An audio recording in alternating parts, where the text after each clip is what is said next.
Hi everyone, thanks for joining me. I'm Liran Kandin, the Executive Director of NCA Tutor.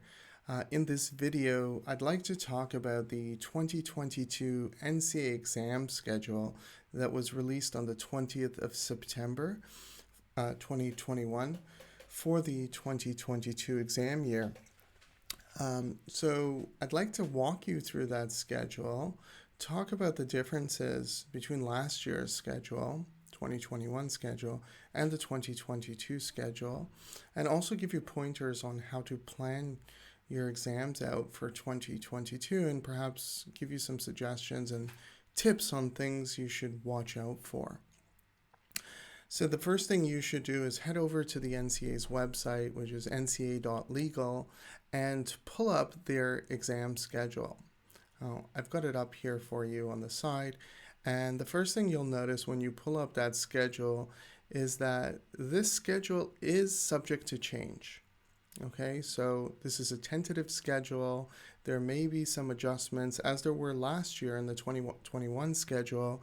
For example, there were only 3 sessions of torts, but we see that the NCA did add an additional session for torts. So watch out for the NCA advisories where they'll update the schedule and make sure that you are looking at the schedule or the most current schedule directly on the National Committee on Accreditation's website. Okay, so this video is posted on September 21st, 2021, and the things we will be talking about is based on the September 20th release of that schedule. And as you scroll through the website, you will see their schedule here and all the dates and the exams for that schedule. Okay, very good. So what I'd like to begin with is perhaps talking about a comparison of this schedule with last year's schedule. So last year's schedule, the core subjects, which there are 5 of, administrative law, constitutional law, foundations of Canadian law, professional responsibility, and Canadian criminal law, those subjects were offered 4 times a year, but they were scattered throughout the 12-month period.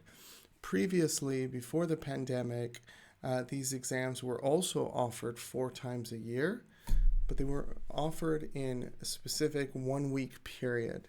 The exams were the January exams, the May exams, the August exams, and the October exam session. And all of the exams that the NCA offers were offered during those periods. And then we saw a major shift happen in 2021 where the exam periods were stretched out over a 12-month period. Now, that didn't significantly alter the schedule because the core courses were still offered 4 times a year. It's just they were now spread out. This 1-week examination period was spread out over a 3-month period. And after the end of the 3rd month, that period would reset, and then you'd have like a new exam period. So the frequency of the exams had not changed, but they were stretched out over a longer period.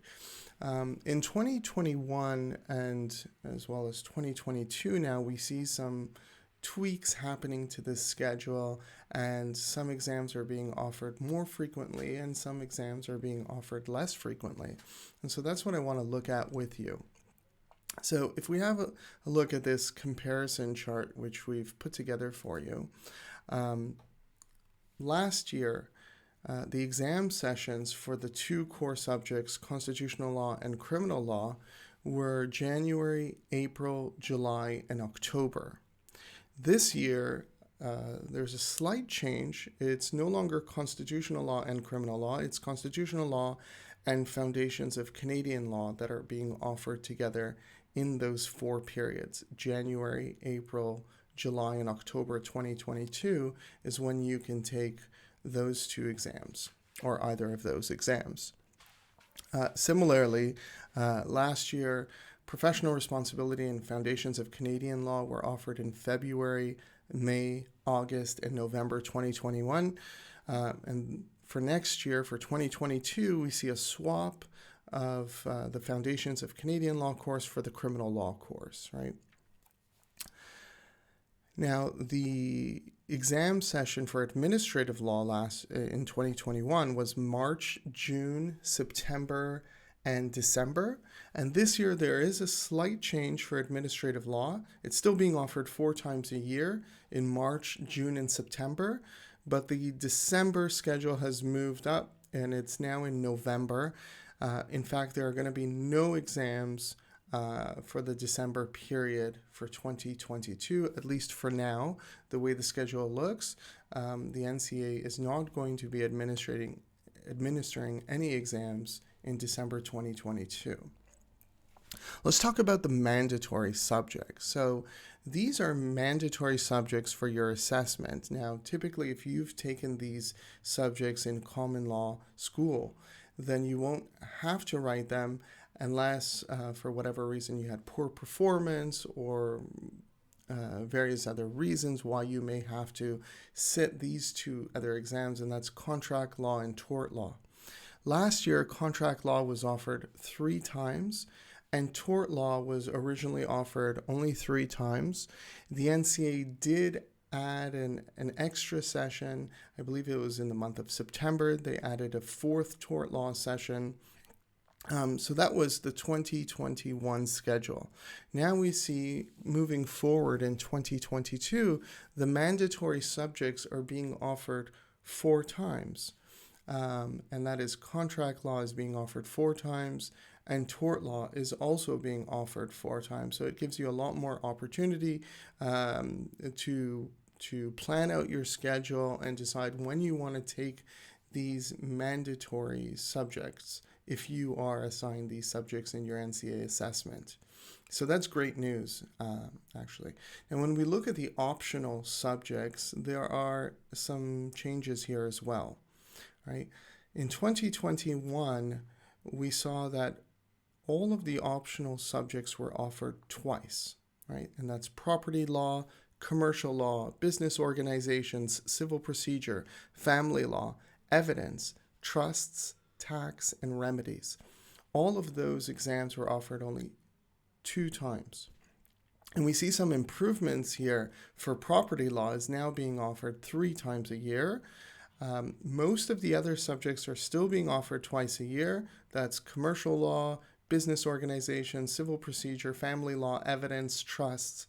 However, these last 2 subjects, tax law and remedies, are now only being offered once a year. So let me talk about what that means. If you are writing optional exams because you have to in your NCA assessment, you need to carefully plan out your schedule. And you also need to be aware of the NCA policy that says if you attempt an optional exam and for whatever reason you're not successful at writing that exam, you cannot switch optional exams and attempt another one. You have to complete the optional exam that you've attempted.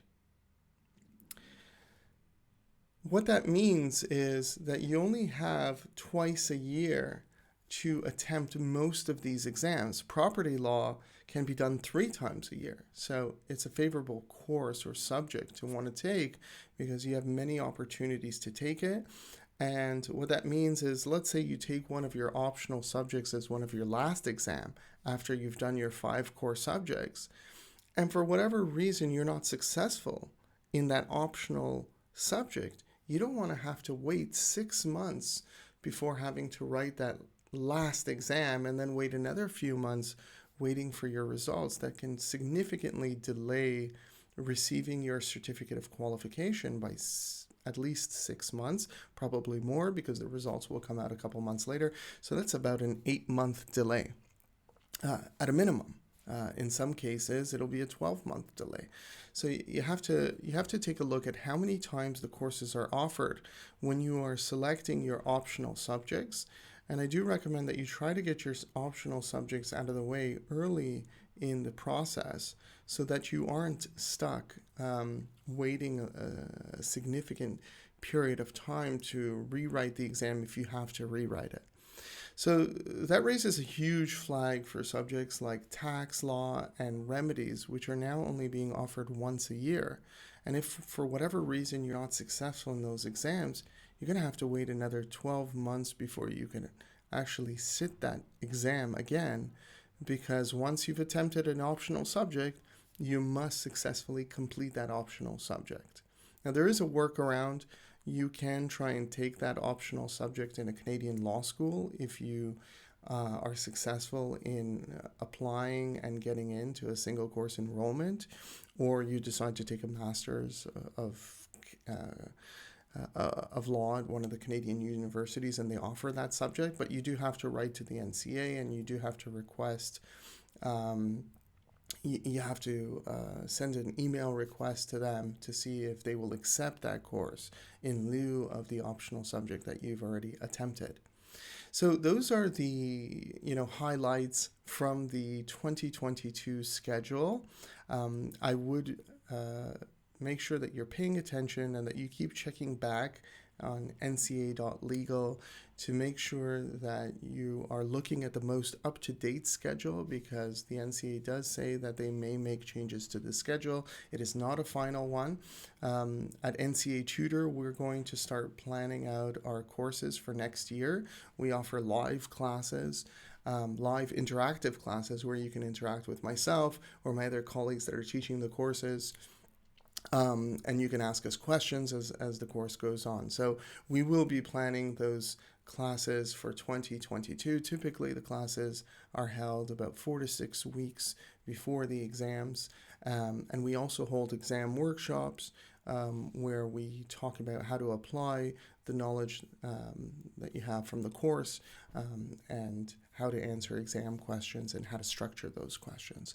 So stay tuned for our schedule that will be coming out. It will take us a little bit of time to prepare, but we hope to release it. And if there are changes or amendments to the NCA schedule that was just released on September 20th, then you can expect our schedule to change as well. So when we do release our course schedule, it will be a tentative schedule as well, because we are subject to whatever changes the NCA will make. Thanks for watching. I hope you enjoyed this video. If you have any questions or comments, please post it in the comment section below, and we'd love to hear from you.